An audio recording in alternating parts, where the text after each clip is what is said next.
Siria está aquí, a 8 horas de avión de España. Es la mitad de grande y su población se concentra aquí. ¿Por qué? Porque toda esta zona es un enorme desierto, pero un desierto muy importante. Tiene 1/3 de las reservas de petróleo del mundo y también de gas natural, según algunos el nuevo petróleo.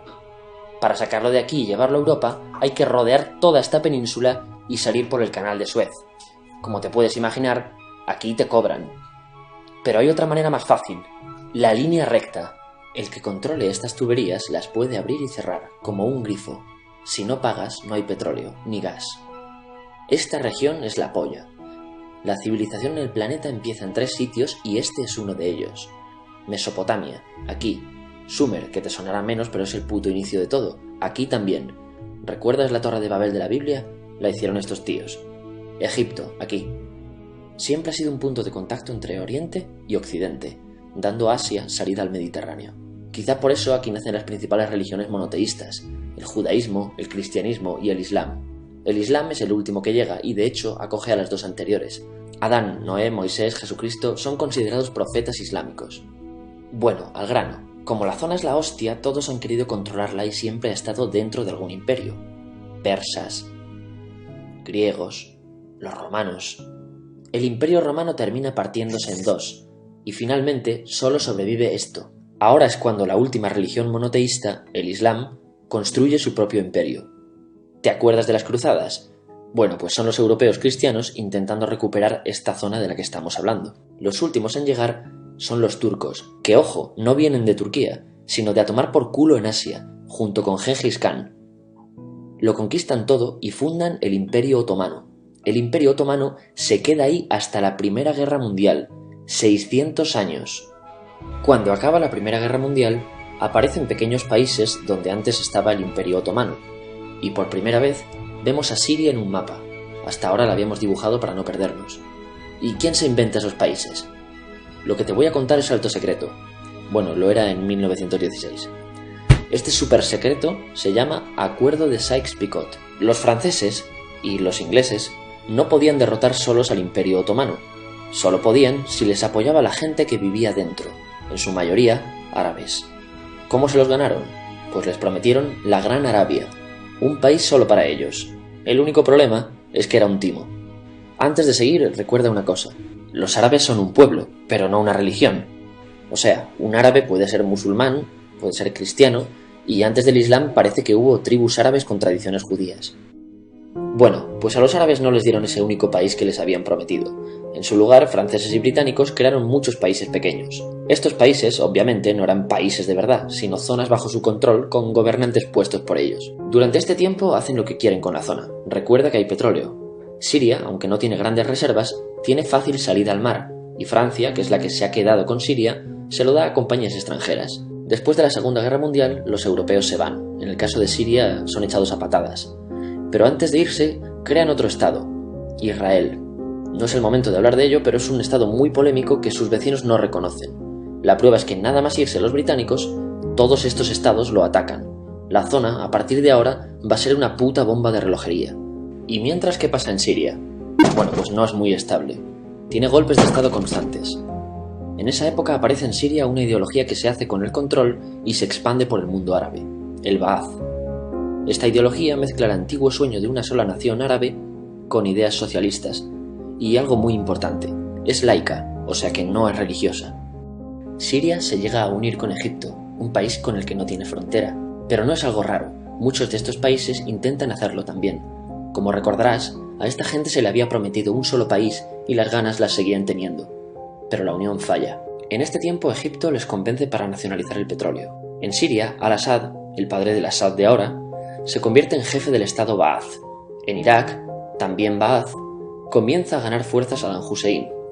Las diferencias entre ambos países dividen a los partidos Ba'ath de otros países en pro-Siria o pro-Irak. Ahora ocurre la Guerra Fría. El mundo se divide en 2. O eres de Estados Unidos o de la Unión Soviética. Son años muy movidos en los que se pegan constantemente con Israel, invaden su vecino Líbano y comienza una oposición islamista al régimen Ba'ath de Assad, los hermanos musulmanes. Vale, volvamos atrás un momento. Recuerdas que la mayoría de árabes eran musulmanes, ¿verdad? Pues dentro de los musulmanes hay 2 ramas fundamentales, los suníes, la mayoría, y los chiíes. En el caso de Siria, a pesar de ser un estado laico, los gobernantes como Assad y jefes militares eran chiíes, los cuales representan menos del 13%. En cambio, casi el 70% de la población es suní. Un dato curioso es que los cristianos son casi el 10%. Que los chiíes controlen el gobierno y el ejército mosquea a la población suní, y este sentimiento es aprovechado por los hermanos musulmanes, islamistas radicales suníes. Estos toman las armas en la ciudad de Hama en contra del gobierno, y Assad acaba con la revuelta a costa de matar miles de civiles y encarcelar a mucha gente. En el año 2000, Assad padre muere y le sucede Assad hijo. Ante las presiones libera a muchos presos, trae internet y esperanzas de cambio. Hay un periodo de gran debate político y aparece la oposición. También vuelven los hermanos musulmanes. Los siguientes años son difíciles. Arrestan a la oposición. Y Bush incluye Siria en el eje del mal, y esto la aísla. Está mal visto negociar con Siria. Los kurdos, un pueblo que vive distribuido por varios países de la zona, empiezan a protestar también. Hay represión y muertos. En 2011, te sonará esto, ocurre la Primavera Árabe. ¿Qué es esto? Bueno, es una protesta que se va propagando por todos los países árabes pidiendo más democracia.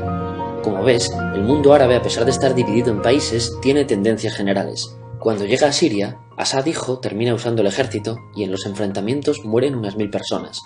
Los enfrentamientos irán escalando hasta que se conviertan en guerra civil. No hay un momento exacto de inicio.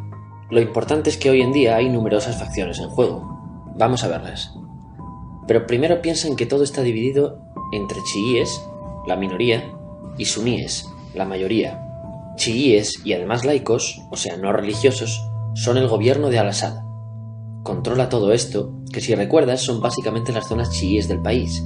El gobierno de Assad está enfrentado al resto. También mayoritariamente laico, pero suní, es el Ejército Libre de Siria o FSA en inglés.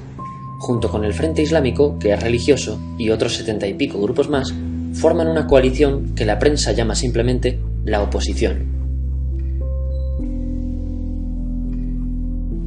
También suníes e islamistas, pero radicales, son Al-Nusra, llamados Al-Qaeda en Siria, porque son básicamente eso, Al-Qaeda en Siria. Otros islamistas radicales son el ISIS o Estado Islámico. Salen de Al-Qaeda en Irak, controlan la mayor parte de Siria e Irak y se han hecho famosos por sus atrocidades. Su objetivo teórico impacta a muchos. Es un Estado Islámico a lo largo de Asia, África y Levante, aunque a ti ya te suena, ¿verdad? En naranja tenemos al pueblo kurdo, que recordarás porque el presidente Al-Assad lo reprimió, al igual que gobiernos de países próximos también hacen. Ahora controlan militarmente esta zona.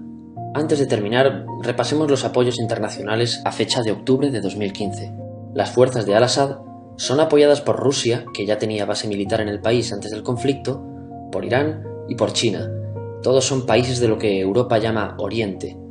En contra de Assad, apoyando a la llamada oposición, luchan Estados Unidos, Turquía, Francia, Gran Bretaña y Arabia Saudí. Podemos terminar con algunas conclusiones. Te advierto que esto ya es pura opinión.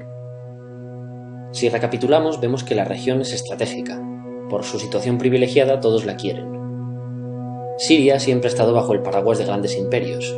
Piensa que hace 100 años la actual Francia era Francia, Gran Bretaña era Gran Bretaña, pero es que hace 200 también, y hace 300 también, y hace 400 también. En cambio, Siria solo es Siria desde hace menos de 100 años, y solo se gobierna a sí misma desde hace poco más de 50. Además, jamás decidieron sus fronteras, se las impusieron. Europa divide Oriente Medio a su antojo para controlarlo, diseñando países sin tener en cuenta su población. Muchos historiadores dicen que todo pueblo tiene la necesidad de manejar su propio destino, pero estos ingredientes que hemos visto juegan en contra de proyectos como la Siria Ba'ath, que encima usa la represión para mantenerse. En última instancia, producen una guerra civil. En este contexto no es extraño que aparezcan actores que se alimenten de la desesperación, el sentimiento suní de opresión y la visión de Occidente como invasor. ISIS usa la identidad árabe y la mitología de antiguos imperios. Cuando quieras entender el presente, pregúntate: ¿y el pasado?